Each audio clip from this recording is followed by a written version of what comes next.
In the last few years, Hyundai has produced some brilliant vehicles. I got to spend a week with the 2016 Genesis and was really impressed, and after spending some time in the back seat of an Equus at an auto show, it proved that it truly was a competitive luxury vehicle. The difficulty is, as these cars gain more and more features to be competitive in the luxury car marketplace, the price rises. People have a hard time fathoming paying $70,000 for a Hyundai. That is where Genesis comes in. For 2017, Genesis is no longer a car made by Hyundai, but a separate luxury brand. Think about Lexus and Toyota, for instance. Lexus has been around only since 1989, and they've established a name for themselves in the luxury car market. Genesis hopes to do the same here. Today, we're driving their flagship model, the Genesis G90. That's the replacement for the Equus, and the G80 is the replacement for the Hyundai Genesis before it. The South Korean company wants to make everything easy for the buyers. That's why there's only 2 engine options, 6 color choices, and an option of all-wheel drive. There's no options in terms of speaker upgrades or in-seat entertainment or heads-up display. It all comes standard, and that's part of the reason why the base price of the G90 is all the way up to $68,000. Its purpose is to compete with the Audi A8, Lexus LS, BMW 7 Series, and Mercedes S-Class. But does it have the luxury and the features to compete? Let's find out.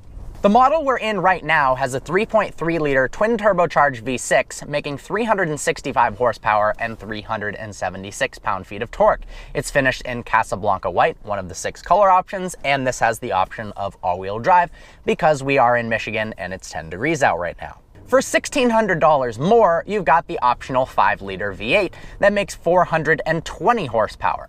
It also comes with heated and cooled rear seats, whereas these ones are just heated, as well as power seats in the back so that you can recline and adjust them.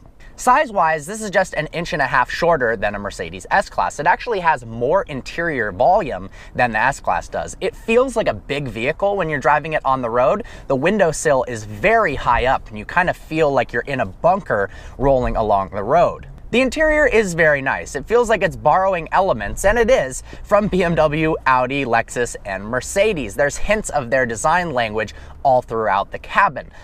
But it comes together in a way that seems to me like Genesis didn't really figure out their own design language. There's so many different stylistic elements coming together in this kind of crazy combination that doesn't work quite right.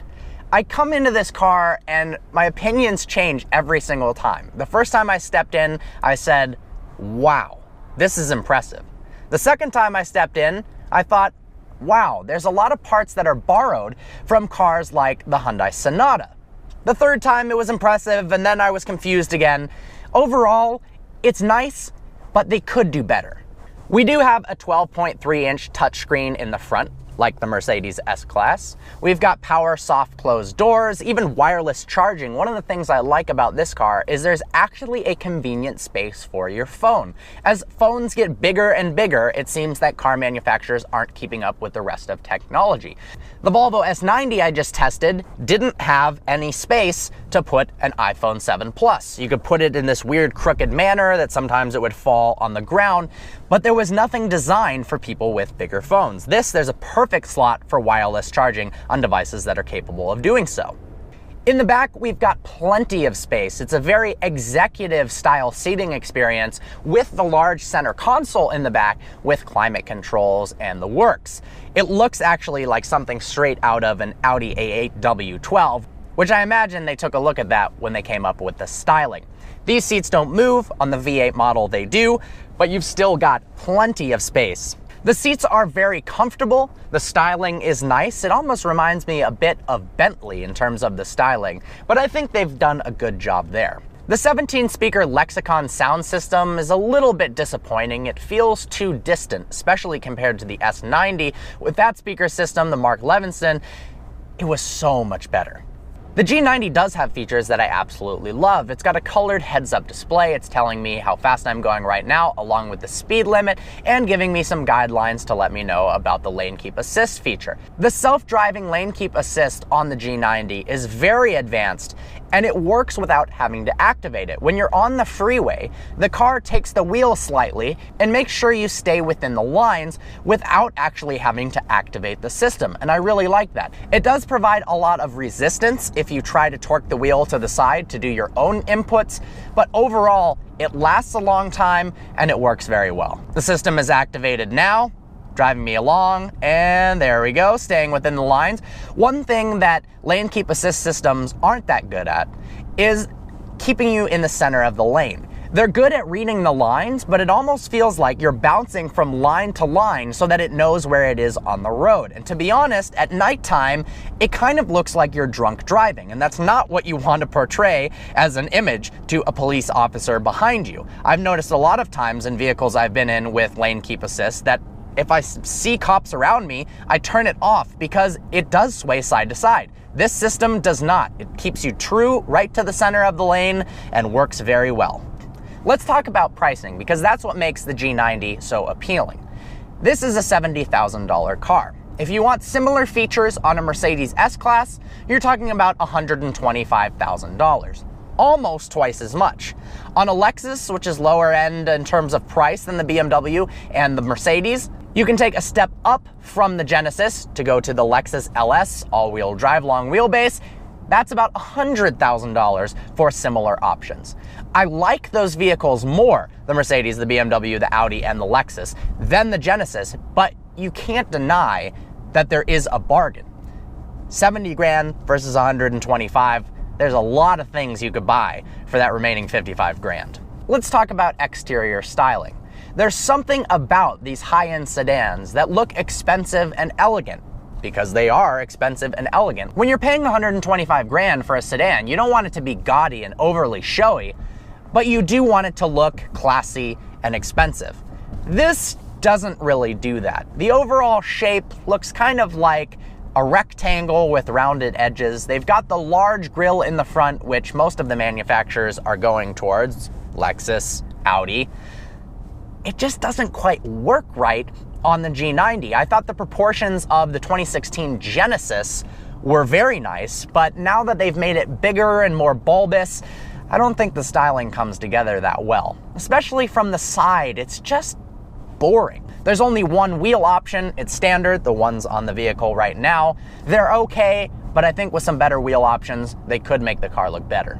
The driving experience is really relaxing in the G90. It's very isolated from the outside. That's thanks to acoustic glass, a lot of insulation, and noise-reducing wheels. You don't hear much road noise, any wind. It's freezing outside, it's windy, but I wouldn't know. The steering is very light, it's comfortable to drive. However, it doesn't have the driving dynamics that the S-Class or the Audi or the BMW have. They're very comfortable to drive, but when you put those in sport mode, they have characteristics of their performance cars, something that Genesis doesn't have.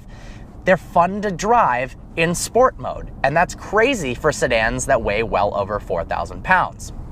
The G90 has an 8-speed automatic transmission. It has paddle shifters mounted on the steering wheel, which confuse me.